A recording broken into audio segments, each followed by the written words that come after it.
いうかお二人とも胸が大きいな。そうかしら。そうなのだ、特大なのだ。 Rain Shroud is the type of guy you take advantage of. He's too nice for his own good, with his naive smile and his tiny nose.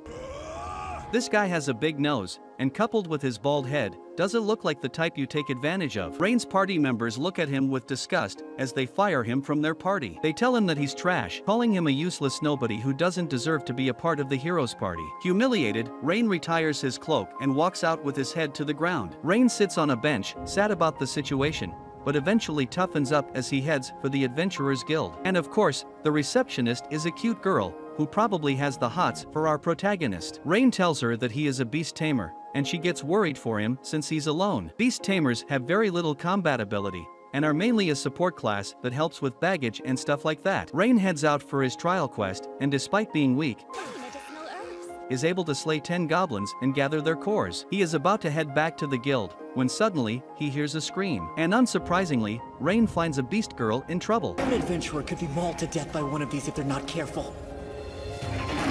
As the anime protagonist, Rain defends helpless girls in need, even though he has no shot of defeating a D-ranked monster as an E-rank adventurer. You might be asking why he doesn't just tame the strong-looking monster, but that's actually a stupid question, because this wouldn't be such a popular anime if Rain tamed regular monsters. He tells her to run, but doesn't realize that she's a cat girl, which is apparently one of the strongest species in this world. Cats are as strong as dragons, and if you're asking how, you haven't been watching enough anime. As she leaps up, Rain gets a good look at her panties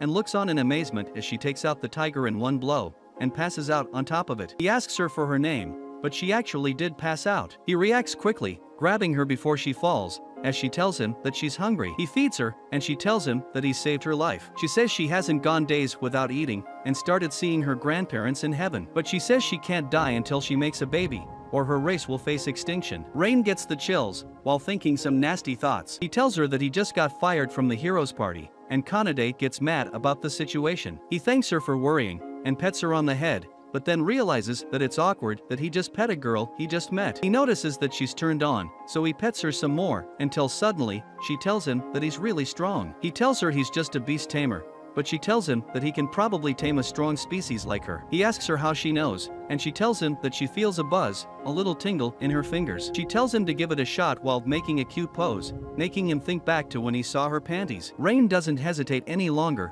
pricking his finger, chanting the words, and successfully forming the contract. After the trial is complete, Horizon Adventure Guild recognizes Rain Shroud as an F-rank adventurer. He receives 50 bronze coins as a reward, but wants to start accepting jobs so he can afford lodging. While he's discussing this with Kanade, a tool comes up to our pretty cat girl and hits on her. He mocks Rain and doesn't believe he's strong enough to tame the ultimate cat species. He challenges him to an arm wrestle, but loses in less than a second since Rain's strength has been amplified by his contract with an ultimate species. The receptionist smashes a table on the other man's head and apologizes for the inconvenience like a boss. Later, we see Kanade and Rain collecting herbs for their first task, with the help of some bunnies. Kanade gets jealous, thinking that they're hitting on her man. Suddenly, they hear shouting in the woods and see an old man, surrounded by goons from the Ebon Fangs gang. The adventurers he hired to escort him ran away, scared when they saw the bandits. Rain decides to attack the men while he orders Kanade to rescue the old man. She's worried about him, but he manages to defeat them without any weapons even though he was outnumbered.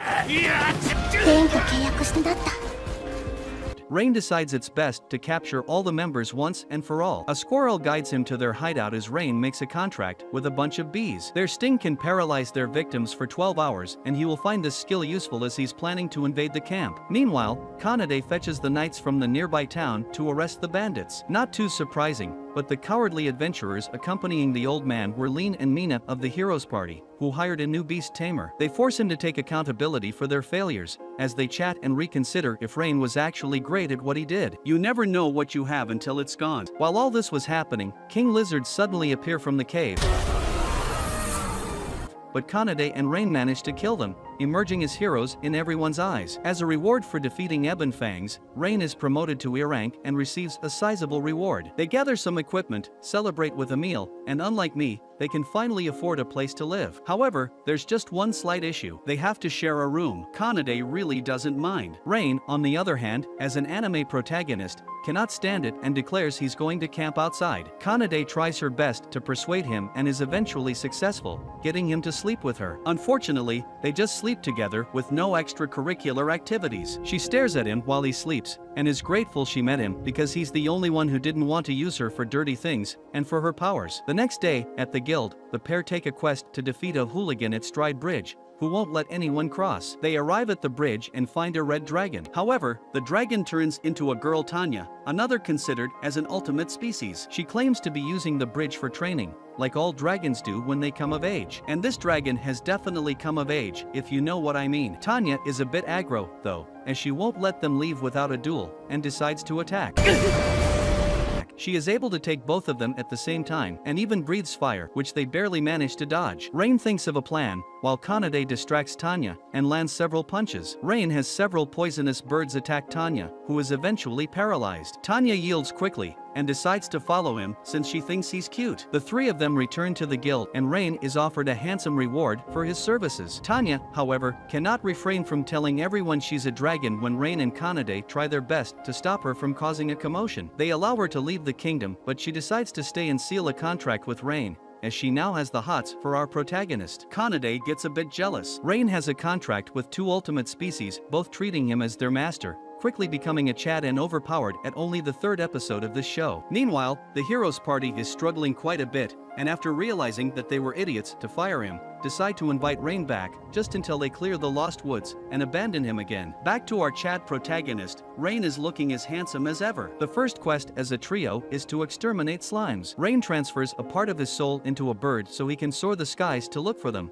while Tanya and Kanade look after his body. He's successful and finds a large swarm of slimes, when Tanya encourages him to use his magic to shoot a fireball. While Kanade's contract gave him physical strength, Tanya's contract greatly enhanced his magic. He destroys all the slimes in one giant blast, showing off how overpowered he is. After, they return to the guild where they receive more rewards. Later that night, they are celebrating over a meal when the girls force him to reveal his past. Rain explains he came from an entire village of beast tamers where he learned all his skills. One day, he was out training in the woods when he returned to see his entire village in flames. As the sole survivor, he struggled to make ends meet until he was finally hired by the heroes party, all the while being used like a slave until he was fired. Kanade and Tanya are furious at Arios and his party for mistreating Rain, but are proud to have such a kind master with a cute face. 武器を持って戦う特徴があった。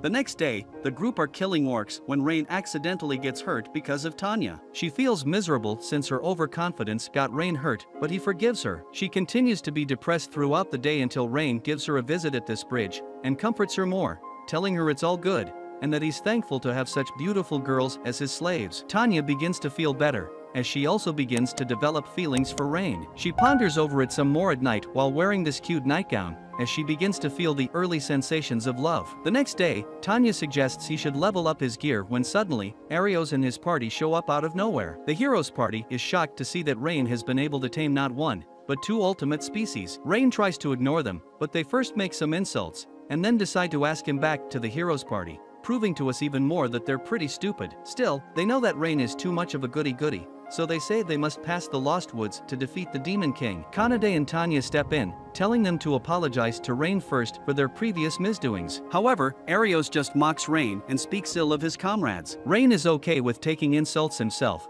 but won't stand for Arios insulting his party members.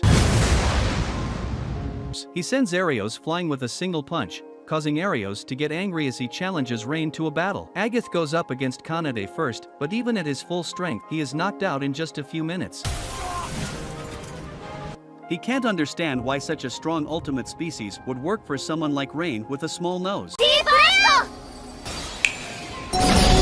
Tanya cancels all of the spells that Lean and Mina fire at her. They give it their best shot, shooting one combined magic attack after another, but can't even get close to harming Tanya. Tanya shows them what real magic looks like as she fills the sky with boulders, and threatens to attack, but Lean and Nina surrender and pass out from fear. Meanwhile, Rain faces Arios in combat and uses his buffs from Kanade and Tanya's contract. Rain withstands all of his attacks and eventually dominates Arios in physical combat. Arios uses his lightning magic, but Rain counters with his fire spells. Rain caps off the fight by using a bee, like a true beast tamer, leaving Arios completely paralyzed. Arios finally admits defeat, but Rain knocks him out with a powerful punch anyways for talking smack about his girls. Rain and group head to the Lost Woods to find the Shield of Truth, an essential item to defeat the Demon King. After making the entire heroes party say sorry again, of course, the shield lies in the possession of the monsters that dwell deep within the forest. The girls still don't like the idea of helping Arios, but eventually agree. All it takes is a little petting to convince them. Since Arios' map is useless in the ever-shifting magical woods,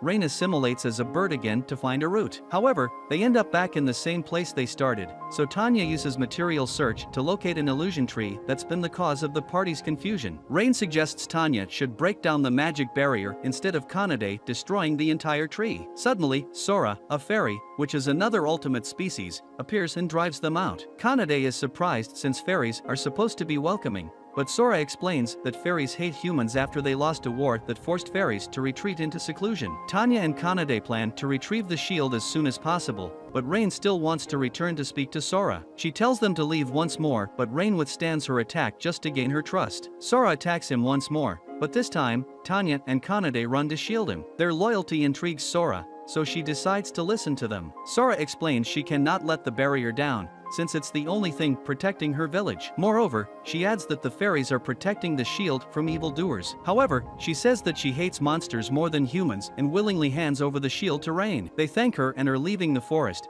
but Rain knows a sad girl when he sees one. He returns and asks what's wrong. He pesters her some more until she reveals she has a twin sister, Runa, who is quite precious to her. She and Runa protected the path to their village together, but one day they encountered a Shadow Knight, a monster from the Demon King's army. They tried to escape and fight back, but unfortunately, Runa was captured. Sora refused to lift the barrier even when the Shadow Knight took Runa away, but she didn't receive any help from the village elder either. Sora points the three of them in the direction of the Shadow Knight and her sister. Rain decides to help Sora, and tells her to stay back so the knight does not realize she's broken her deal and promises to bring Runa back safely. They arrive at their destination, and Tanya uses her fire blasts to distract him. They are fully aware magic is useless against the knight, so Rain and Kanade use their physical strength against him. He realizes they are here to rescue the fairy, so he attacks her, but Tanya deflects his sword with her dragon wings. Irritated, the knight forms a highly destructive tornado right in the middle of the forest. Rain summons the bees again to momentarily divert his attention while he uses his beast tamer skills to enhance Kanade's power. She punches a hole right through its chest and the knight disappears. Sora and Runa are delighted to see each other, but wish to leave their village since no one helped them in their time of need. Kanade, oblivious to the fact that she's giving herself more competition, invites them to their party, and the two fairies form a contract with Rain. Rain returns the shield to Arios, who was stunned since it's only been 2 days since they embarked on the quest. He degrades Rain and calls the shield a fake. Once Mina confirms its authenticity, Agath has no choice but to invite Rain to rejoin their party. Arios is not on board with this, but Rain refuses anyways, saying he already has everything he could possibly need. So scratch what I said earlier. I'd rather have a small nose, since it attracts more women than this guy, who coupled with his bald head, probably gets no girls. Rain and the girls discuss defeating the Demon King, but he tells them a hero's blood is imbued with the power of the gods. Thus, the hero has a limit break, which means he can continue to grow stronger, and it's the only skill required to defeat the Demon King, which no one else has. However, Sora and Runa suggest that since every contract makes Rain stronger, this power may be similar to the hero's and capable of defeating the Demon King. Moreover, they believe he should befriend more ultimate species to grow stronger. The 5 of them must now sleep together in the same room, and being an anime protagonist, Rain complains about the situation. His comrades all agree that Rain needs to upgrade his gear and find a weapon. They head to town and Sora and Runa are intimidated by all the humans as they cling to their master. Tanya and Kanade are already accustomed to living here, and a few kids tease Rain for having brought a 3rd and 4th wife. They arrive at the best weapon shop in town, run by a dwarf, Gantz Stoloff. Rain sees that all the weapons on display are quite average, and is surprised Gantz is selling them to his customers despite being the best weaponsmith. His keen senses impress the dwarf, who reveals an exquisite collection of handcrafted swords. He explains it's because he wants his weapons to find suitable partners and offers to make a special one for Rain. However, he doesn't have the required materials, and so Rain and his friends make their way to the guild to retrieve them. Gantz requires a special material, mithril, to forge the most perfect weapon. Even though he has an entire mithril mine, there seems to be a problem with the harvest. Thus, Gantz issues an official request for them to investigate the mine, which Natalie, the guild receptionist, approves. On the way to the extraction site, the fairies get tired and the girls decide to take a dip in the lake while Rain stands guard. The girls enjoy the bath while engaging in some girl talk. Sora and Runa stare at Tanya and Kanade's character development, wondering when their own character development will develop. Runa demands Kanade teach her the secret ways to develop her plot, but Kanade says that they'll grow in no time. Unhappy with the response, Runa starts making a ruckus, while Sora tells her to chill out. Suddenly, the girls are hit with a surprise attack. A fish bites on Kanade's tail, causing her to scream. Rain rushes to see what's wrong, accidentally finding all of his girls naked. The girls initially scold him, but understand that Rain was worried for them. Or maybe they just didn't care, since they're all head over heels for their husband. They arrive at the mine and Rain believes it has been invaded by illegal miners. Two men walk out from the mine, but Tanya and Kanade knock them out. Sora and Runa go through their memories and confirm Rain's theory. Rain pets them like puppies for a job well done. However, Rain realizes their presence has been detected by an eagle in the sky, indicating that there is most likely a beast tamer amongst the invaders. They enter the mine and the invaders uselessly try to attack the group, but the girls quickly defeat and tie them up. They work hard so that Rain continues to pet them like a puppy. As for the beast tamer, he reveals he has a behemoth, a B-rank monster that he had tamed since he was young. The monster lunges toward Rain, and it seems as if the entire cave will collapse. The girls evacuate with the enemies they have tied up, but are worried about Rain, so Kanade goes back inside to help him while Tanya monitors the hostages. The beast tamer is desperate to cover his theft of the ore and orders his monster to kill Rain.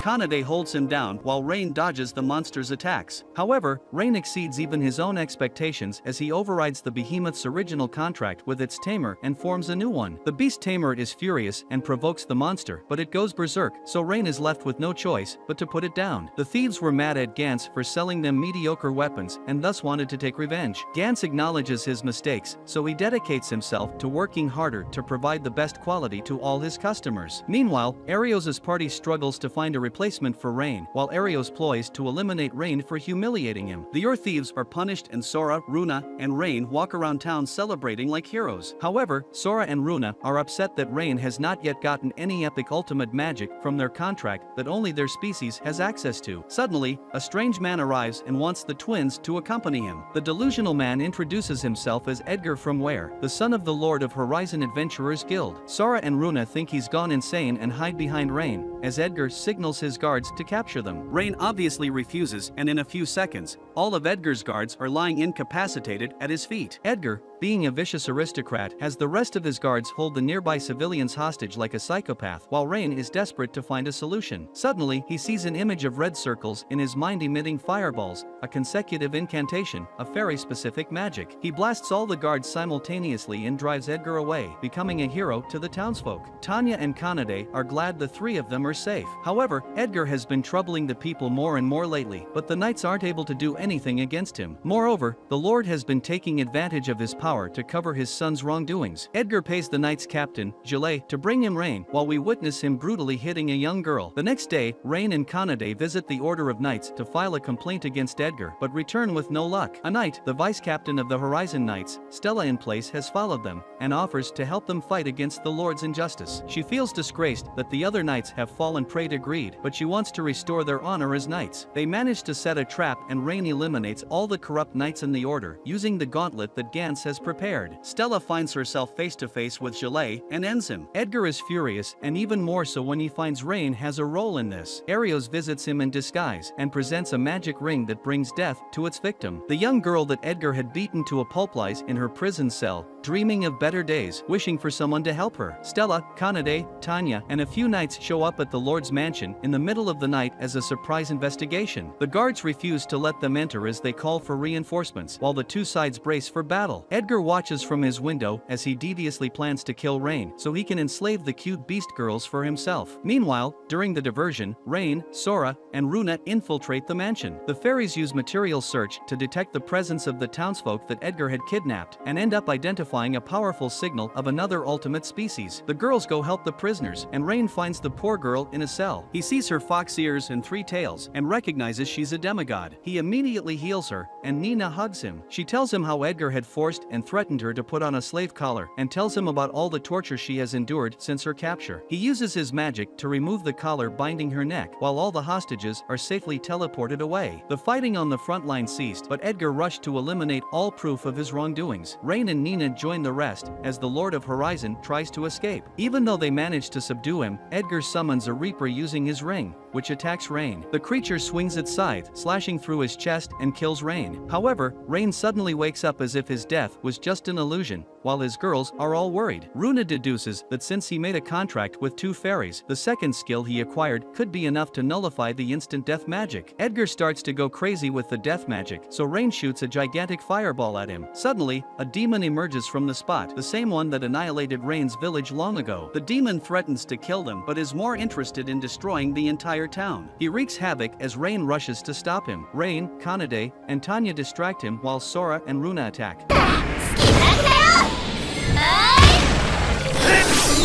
The demon summons an army of creepy monsters as reinforcements. They wipe off the first wave of monsters, but more and more keep coming as even Tanya and Kanade struggle to fight the demon. It uses its magic to cause fire explosions all over the city, so Rain counterattacks with his multi-shot fireballs. Sora and Runa hold it down with a magic sword, while Rain magically boosts Kanade and Tanya, but they are still unable to cause sufficient damage. The demon summons more monsters and soars into the sky to destroy Horizon City, and Rain gets an idea that might still work. He sends Sora and Runa to teleport the civilians to safety while he works out his plan. Meanwhile, the heroes party decides to sit this one out, just like the cowards that they are. Sora and Runa work with Stella, Nina, and the knights to safely gather the people and teleport them away. However, the monsters find them, and they fight together to fend them off. Gradually, the city's adventurers and the guild members all join the fight to reinforce Rain's party. They help Kanade and Tanya take out as many creatures as possible. Gantz arrives just in time with high-quality weapons for everyone. Rain needs to get close to the demon to activate his plan, and Nina, being a demigod, is the only one who can help him instantly teleport. The two of them teleport to where the demon is in the sky, and Rain overrides its control over the monster army. He orders them to devour him, and they obey as the demon evaporates and disappears. Rain and his friends are now praised as the heroes who saved the city. Of course, Nina wants to make a contract with Rain as she decides she wants to stay with all of them. At the Adventurers Guild, they find Serena taking Natalie and the guild's help to rebuild the city and restore order. Stella and Natalie are grateful to Rain for all his help as they promote him to a C-rank adventurer and reward him generously. Rain asks if they can help them out with living arrangements. Rain continues to complain that sleeping with 5 girls in the same room is too much for him to handle. Natalie suggests they should buy a house and permanently settle down. Everyone loves the idea, so Natalie shows them different places across town. Girls will be girls as they are unable to agree on picking a house until finally everyone agrees on the last one shown. They find out that the house is haunted, and Kanade, despite being an ultimate species, is scared of ghosts. Natalie tells them that the ghost uses creative antics to trouble the residents, the most recent smearing curry leftovers on drying laundry. They decide to investigate the house, but as soon as they enter, the furniture starts shaking violently. A ghost girl appears and tells them all to leave. She is surprisingly capable as she dodges Sora and Runa's magic. When no one listens to her, she tries to scare Kanade even more, but our cute cat girl has had it. Kanade attacks the ghost and rips her clothing. Rain uses his phantom training on the ghost to control her body, and she finally gives in. She introduces herself as Tina Holy and says she was a maid in another city but died and ended up in this mansion. Rain offers to be friends and invites her to live with them. Tina agrees, and the group officially purchase the house. Meanwhile, the heroes party tries to get rations from a shop for free, but the townspeople are just not having it, pissed that he didn't lift a finger to try and save the city. Arios is writhing with jealousy when they say Rain is more of a hero than he ever was. The hero party end up leaving town, humiliated by their own disgrace, as we finally get justice for Rain from the beginning of the show, when he was fired. Speaking of Rain, he returns home to enjoy a celebratory feast with his many wives. Each of them feels extremely grateful for their newfound home and family, as they're comforted by the fact that they'll never be alone since they have each other. Thanks for making it to the end. Like and subscribe for more content like this. Have a great day.